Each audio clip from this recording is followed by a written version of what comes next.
இதில் பாருங்களேன், ஒருத்தருக்கு ரேண்டமாக இப்போ பிஎக்ஸ் டோக்கன் கிடச்சிருக்கும் பாருங்க, 128 பிஎக்ஸ். இது எப்படி கிடச்சிருக்குன்னா வந்து பார்த்திங்கன்னா, சும்மா ரேண்டமாக ஒரு பிளேஸில் பிஎக்ஸ் டோக்கனை ஹைட் பண்ணி வச்சுருப்பாங்க.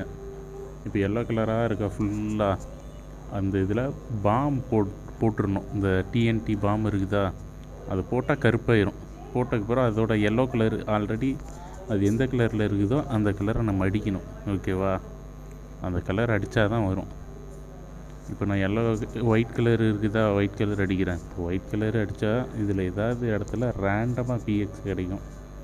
இப்படி கிடைக்கிறதுல 64 பிஎக்ஸ் டு 128 பிஎக்ஸ் வரை கிடைக்கும். ஓகேவா, இதுதான் இந்த பார்ட் 2ல் வச்சுருக்காங்க. இதை தான் நம்ம பண்ண போகிறோம்.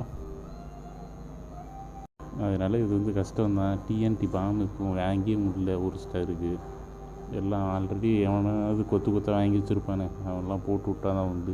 இந்த ஒருத்தன் போட்டு விட்றான். நான் சும்மா ட்ரை பண்ணி பார்த்தா ஒன்றும் கிடைக்கல. ஏன்னா கலர் தப்பாக வச்சுட்டு பண்ணியிருக்கிறவங்க மேலே அதான் ஒருத்தன் நான் பண்ணிகிட்டு இருக்கும்போது தான் ஒருத்தன் ரோமன் ஒருத்தனுக்கு கிடச்சிச்சு. இதுதான் பார்ட் 2பா. கரெக்டாக பண்ணுங்கள்.